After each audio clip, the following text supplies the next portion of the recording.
What's up, guys? It's your favorite Kiwi coach, and give me 6 months of your time, and I'll give you the best golf swing of your life.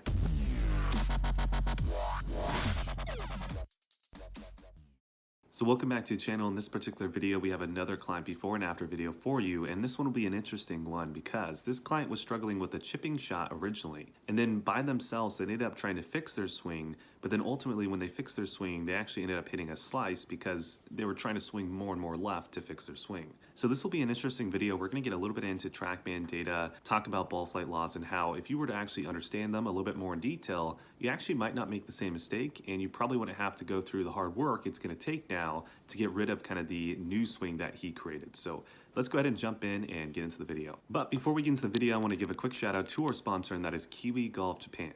If you're too busy or you just can't make it out to our locations for lessons, Kiwi Golf Japan is the membership site for you.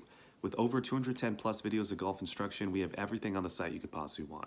So go ahead and check out that link down below, and now let's get into the video. So like I said at the beginning of the video, this particular client was struggling with a chipping shot, I don't know how long ago, but for a while now. And then before he took lessons, he actually changed the swing by himself to swing a lot more out to in, and then ultimately he worked himself into more of a slice shot that he was hitting when he came to us. So this really leads me to the whole kind of ball flight law understanding, and if you could have just understood ball flight laws, especially this client, he probably wouldn't have made the same changes that he made, and actually the changes that he probably had to have made were going to be a little bit less drastic and actually easier for him to accomplish. So to start out this discussion, let's just go take a look at his overall swing currently right now, because a lot of people who see this swing think that the only shot you can hit with this type of swing is going to be a slice ball. However, that's actually completely incorrect. So even though this player overall swing direction is going left and he's swinging out to in, that doesn't mean that he's always going to hit a slice. He could have a -4 club path and have a face angle that's -7 and actually hit that chipping shot or that pull hook. As well, he could also be swinging very far into out and have an opposite looking swing where the hands are more behind him, he's less rotated, and still also hit a chipping shot, right? He could have a +6 club path, let's say, and a -4 face angle, and also hit a big pull hook as well. So it really doesn't matter what club path you have, you can still hit a pull hook. You can swing out to in and hit a pull hook, and then in to out to hit a pull hook. The sooner you guys start to kind of understand that, the more you're going to understand that club path, yes, it's important, but more so it's where the face angle is relative to the club path that's really important when it comes to controlling the curvature. So keeping that in mind, let's just pretend his old swing, he actually was in a relatively maybe decent spot. Let's say his hands were closer to the right pack. Let's say the club shaft was maybe a little flatter than it is now. And then let's say right around P6, he was getting a little bit underneath the plane and his path was like +6 before. And then probably what was happening was he was really flipping for whatever reason. And then he was hitting that big chipping shot. Let's just pretend that was the case. Well, if that was the case, I personally wouldn't have spent as much time trying to get the direction of the swing left. I would have probably have just fixed the flip motion first, got the face angle more under control, and then get on a TrackMan, because TrackMan is available to all of you guys now, right? There's indoor and outdoor TrackMan ranges that you can use for a cheap hourly rate. Get on one of those, try to fix the face angle, fix the flip, get that face angle left of the path but right of the target line, and he would have started hitting a push draw quite easily, right? So if again the main goal was just to get rid of the chipping shot, that would have been really the approach that would have been easier for him to do by himself. With that approach, is there some pros? Yes. The pros are you're probably going to be able to change your ball flight quite quickly as well as by yourself. The cons are TrackMan never takes into account how you got those numbers. It just shows you the numbers.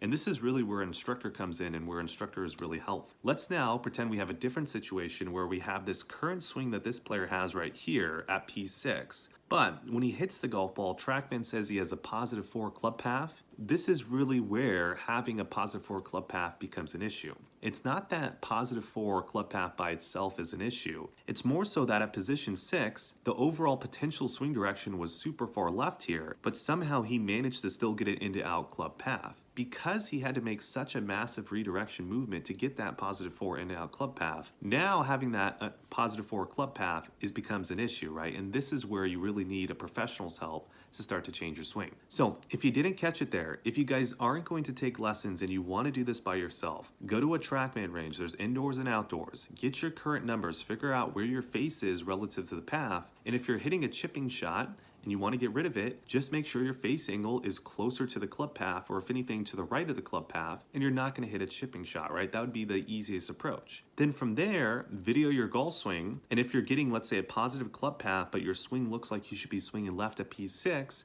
that would be an issue. Or if your swing looks like you should be swinging in to out at P6, right? You're more closed, arms are more close to your body, but you're having an out to in club path. That would also be something where you probably want to see a professional golf instructor. Okay, now that we got that spiel out of the way, let's get back into more of a traditional before and after. Let's start off with the top of swing position. We'll talk about some of the positions we changed there to make the transition fix easier. And then we're also going to be talking about the rotation, sequence of rotation as well, because that was also very important to be able to change the hand path and club shaft position on the downswing. Okay, so when we take a look at these two top of swing positions, really in the before swing, the big major difference was going to be the height of the arms. So if we go take a look at the after compared to the before, we're going to find that the lead arm is pretty much on the shoulder line in the after swing, where the before one, it was above the shoulders. So we would call this your starting point of the hands at position 4. So the reason why the starting point of the hands at position 4 is so important is because it's going to dictate what hand path movement you need to have to get into the correct position 5 hand position, right? So you can already imagine if we're trying to get the hands to go here at position 5 and our hands are up here,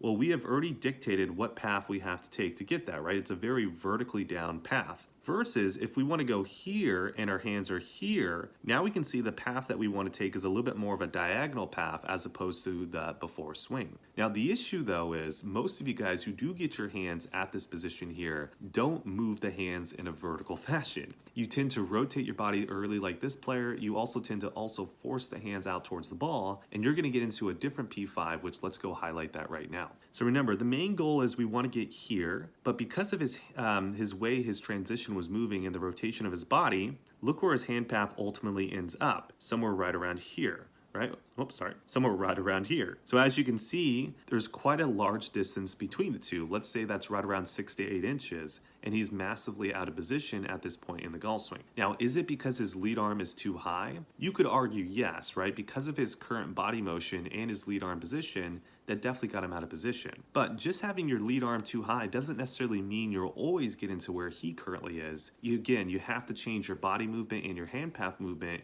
if you wanted to get into the correct position. My whole theory is though, I would much rather not have to have the player have to change, so drastically with the transition, have to be so patient. So this is why I typically teach the lead arm to be more so on the shoulder line, because yes, they're still gonna have to be more patient than they were before, but it's not gonna have to be as drastic as it would be if the arms were really high above the head. You would have to be so much more patient with the body and to allow those hands to drop vertically down to be able to get into the correct spot. So that is why personally I'm more of a fan of changing the lead arm position at P4, because now what you're going to find is it's much easier to get the P5 position that we were trying to get. All right, that's it for you guys on YouTube, but before you click off the video, let me give you some wrap-up points. So the most important point comes to, if I'm struggling with a curvature miss, don't necessarily try to change your club path drastically to fix that. I know it's preached a lot here in Japan that you should change club path always to fix curvature, but actually oftentimes just changing the face angle is the best approach, especially for someone out there who doesn't have the knowledge that a golf instructor has. Much easier just to change the face angle. Second thing from there, make sure to go to a TrackMan indoor or outdoor range or some type of facility that has a flight scope, GC2 quad, anything, right?